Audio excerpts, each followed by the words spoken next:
Israel പ്രധാനമന്ത്രി Benjamin Netanyahu ഹംഗറിയിൽ പ്രവേശിച്ചാൽ അദ്ദേഹത്തെ കസ്റ്റഡിയിലെടുക്കുമെന്ന് വ്യക്തമാക്കിയിരിക്കുകയാണ് നിയുക്ത പ്രധാനമന്ത്രി പീറ്റർ മഗ്യാർ. അന്താരാഷ്ട്ര ക്രിമിനൽ കോടതി പുറപ്പെടുവിച്ചിട്ടുള്ള അറസ്റ്റ് വാറണ്ടുകൾ രാജ്യം കർക്കശമായി പാലിക്കുമെന്നും അദ്ദേഹം വ്യക്തമാക്കി. സ്ഥാനമൊഴിയുന്ന പ്രധാനമന്ത്രി വിക്ടർ ഓർബന്റെ വിദേശ നയങ്ങളെ തള്ളിക്കളഞ്ഞുകൊണ്ടുള്ള നിലപാടുകളാണ് പീറ്റർ തുടക്കം മുതൽ തന്നെ സ്വീകരിച്ചത്. ഇസ്രയേലുമായി അടുത്ത ബന്ധം പുലർത്തിയിരുന്ന ഓർബൻ നെതന്യാഹുവിനെതിരെയുള്ള ICC നടപടികളിൽ പ്രതിഷേധിച്ച് കോടതിയിൽ നിന്ന് പിന്മാറാൻ തീരുമാനിച്ചിരുന്നു. ഈ പിന്മാറ്റം വരാനിരിക്കുന്ന ജൂൺ 2 പ്രാബല്യത്തിൽ വരാനിരിക്കെയാണ് ആ നടപടി റദ്ദാക്കുമെന്നും ഹംഗറി ICC അംഗമായി തുടരുമെന്നും മഗ്വാർ പ്രഖ്യാപിച്ചത്. തന്റെ സർക്കാർ അധികാരമേറ്റാലുടൻ പിൻവാങ്ങൽ നടപടികൾ തടയുമെന്നാണ് അദ്ദേഹം പറഞ്ഞത്. 1956 ഹംഗേറിയൻ വിപ്ലവത്തിന്റെ 70ാം വാർഷികത്തോടനുബന്ധിച്ച് അടുത്ത ഒക്ടോബറിൽ നടക്കുന്ന ചടങ്ങിലേക്ക് നെതന്യാഹുവിനെ ക്ഷണിച്ചിട്ടുണ്ടോ എന്ന മാധ്യമപ്രവർത്തകരുടെ ചോദ്യത്തിന് ഒക്ടോബറിലെ ചടങ്ങിലേക്ക് ലോക നേതാക്കൾക്കെല്ലാം ഔദ്യോഗിക ക്ഷണം നൽകിയിട്ടുണ്ടെന്നും എന്നാൽ നിയമം എല്ലാവർക്കും ഒരുപോലെയാണെന്നും മഗ്വാർ ഓർമ്മിപ്പിച്ചു. ഞങ്ങൾ കോടതിയിൽ അംഗങ്ങളായിരിക്കുമ്പോൾ അന്താരാഷ്ട്ര തലത്തിൽ അന്വേഷിക്കപ്പെടുന്ന ഒരു പിടികിട്ടാപ്പുള്ളി നമ്മുടെ രാജ്യത്ത് പ്രവേശിച്ചാൽ അവരെ കസ്റ്റഡിയിലെടുക്കാൻ നമ്മൾ ബാധ്യസ്ഥരാണ്. ഇക്കാര്യം ഞാൻ ഇസ്രയേൽ പ്രധാനമന്ത്രിയോട് ഫോൺ കോളിൽ അടക്കം പറഞ്ഞിട്ടുണ്ട്, പീറ്റർ മഗ്വാർ പറഞ്ഞു. എല്ലാം ഫോണിലൂടെ വിശദീകരിക്കേണ്ട ആവശ്യമില്ല എന്നും നിയമങ്ങളെക്കുറിച്ച് എല്ലാ രാഷ്ട്രത്തലവർക്കും വ്യക്തമായ ധാരണയുണ്ടെന്നും അദ്ദേഹം കൂട്ടിച്ചേർത്തു. ഇതോടെ ഒക്ടോബറിൽ ഹംഗറി സന്ദർശിക്കാനുള്ള നെതന്യാഹുവിന്റെ നീക്കം വലിയ പ്രതിസന്ധിയിലായിരിക്കുകയാണിപ്പോൾ. 2024 ഗാസയിലെ യുദ്ധവുമായി ബന്ധപ്പെട്ട് ബെഞ്ചമിൻ നെതന്യാഹു, അന്നത്തെ ഇസ്രയേൽ പ്രതിരോധ മന്ത്രി യോവ് ഗാലന്റ് എന്നിവർക്കെതിരെ അന്താരാഷ്ട്ര ക്രിമിനൽ കോടതി അറസ്റ്റ് വാറണ്ട് പുറപ്പെടുവിച്ചത്.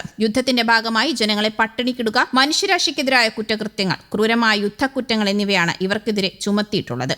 ICC നടപടിക്കെതിരെ അമേരിക്ക ശക്തമായ നിലപാടാണ് സ്വീകരിച്ചിരുന്നത്. ഉന്നത ICC ജഡ്ജിമാർക്കും പ്രോസിക്യൂട്ടർമാർക്കുമെതിരെ US വിസ നിരോധനം ഉൾപ്പെടെയുള്ള ഉപരോധം ഏർപ്പെടുത്തിയിരുന്നു. USന്റേത് പ്രതികാര നടപടിയാണെന്ന് ഐക്യരാഷ്ട്രസഭ വിമർശനം ഉന്നയിക്കുകയും ചെയ്തിരുന്നു. അതേസമയം യൂറോപ്യൻ യൂണിയൻ അനുകൂല നിലപാടുള്ള യാഥാസ്ഥിതിക നേതാവായ പീറ്റർ മഗ്വാറിന്റെ കടന്നുവരവ് ഹംഗറിയുടെ രാജ്യാന്തര ബന്ധങ്ങളിൽ വലിയ മാറ്റമുണ്ടാക്കുമെന്നാണ് കരുതപ്പെടുന്നത്. അന്താരാഷ്ട്ര നിയമങ്ങൾക്കും ജുഡീഷ്യൽ തീരുമാനങ്ങൾക്കും മുൻഗണന നൽകുന്നതിലൂടെ യൂറോപ്യൻ യൂണിയനുള്ളിലെ ഹംഗറിയുടെ ഒറ്റപ്പെടൽ അവസാനിപ്പിക്കാനാണ് അദ്ദേഹം ശ്രമിക്കുന്നത്. അതേസമയം മനുഷ്യാവകാശങ്ങൾ നഗ്നമായി ലംഘിക്കുന്ന ഇസ്രയേലിനെതിരെ യൂറോപ്യൻ യൂണിയൻ നടപടിയെടുക്കണമെന്നാവശ്യപ്പെട്ട് അയർലൻഡ് വിദേശകാര്യമന്ത്രി ഹെലൻ മക് എൻറ്റി രംഗത്തെത്തി. യൂറോപ്യൻ യൂണിയൻ ഇസ്രയേൽ കരാർ റദ്ദാക്കണമെന്നും കുറഞ്ഞപക്ഷം അതിലെ വ്യാപാര വ്യവസ്ഥകളെങ്കിലും അടിയന്തരമായി മരവിപ്പിക്കണമെന്നും അവർ ആവശ്യപ്പെട്ടു. ലക്സംബർഗിൽ നടക്കുന്ന യൂറോപ്യൻ യൂണിയൻ വിദേശകാര്യമന്ത്രിമാരുടെ യോഗത്തിന് മുന്നോടിയായി മാധ്യമപ്രവർത്തകരോട് സംസാരിക്കുകയാണ് അവർ ഇക്കാര്യം വ്യക്തമാക്കിയത്. പശ്ചിമേഷ്യയിലെ നിലവിലെ സാഹചര്യങ്ങളുടെ പശ്ചാത്തലത്തിൽ ഇസ്രയേലുമായുള്ള കരാർ പുനഃപരിശോധിക്കണമെന്നും അത് റദ്ദാക്കാനുള്ള സാധ്യതകളെക്കുറിച്ച് പരിശോധിക്കണമെന്നും കാണിച്ച് അയർലൻഡ്, സ്പെയിൻ, സ്ലോവേനിയ എന്നീ രാജ്യങ്ങൾ ചേർന്ന് യൂറോപ്യൻ യൂണിയൻ വിദേശനയ മേധാവി ഖാജ ഖലാസിന് കത്തയച്ചതായും അവർ പറഞ്ഞു. യൂറോപ്യൻ യൂണിയൻ എന്ന നിലയിൽ നമ്മുടെ അടിസ്ഥാന മൂല്യങ്ങൾ നാം ഉയർത്തിപ്പിടിക്കേണ്ടതുണ്ട്, മക് എൻറ്റി പറഞ്ഞു. യൂറോപ്യൻ യൂണിയനുമായി കരാറിലേർപ്പെട്ടിട്ടുള്ള രാജ്യങ്ങൾ അന്താരാഷ്ട്ര നിയമങ്ങളും മനുഷ്യാവകാശങ്ങളും പാലിക്കുന്നുണ്ടെന്ന് ഉറപ്പുവരുത്തണമെന്നും അവർ ഊന്നി പറഞ്ഞു. പലസ്തീനികളെ അന്യായമായി ലക്ഷ്യം വെക്കുന്നതാണ് ഇസ്രയേലിന്റെ പുതിയ വധശിക്ഷാ ബില്ലെന്നും അവർ വിമർശിച്ചു. ഈ സാഹചര്യങ്ങൾ മുൻനിർത്തി ഇസ്രയേലുമായുള്ള കരാർ റദ്ദാക്കണമെന്നും അത് സാധ്യമല്ലെങ്കിൽ കരാറിലെ വ്യാപാര ബന്ധങ്ങളെങ്കിലും നിർത്തിവെക്കണമെന്നും അയർലൻഡ്, സ്ലോവേനിയ, സ്പെയിൻ എന്നീ രാജ്യങ്ങൾ ആവശ്യപ്പെട്ടതായി മക് എൻറ്റി പറഞ്ഞു. ഇസ്രയേലിന്റെ സമീപകാല നടപടികളിൽ യൂറോപ്യൻ യൂണിയൻ നേതാക്കൾക്കിടയിൽ അതൃപ്തിയും അമർഷവും ഉണ്ടെന്നും അവർക്കിടയിൽ വലിയൊരു മാറ്റം പ്രകടമാണെന്നും അവർ കൂട്ടിച്ചേർത്തു. അധിനിവേശ വെസ്റ്റ് ബാങ്കിലെ സാഹചര്യം മോശമായിക്കൊണ്ടിരിക്കുകയാണെന്ന് ചൂണ്ടിക്കാട്ടിയ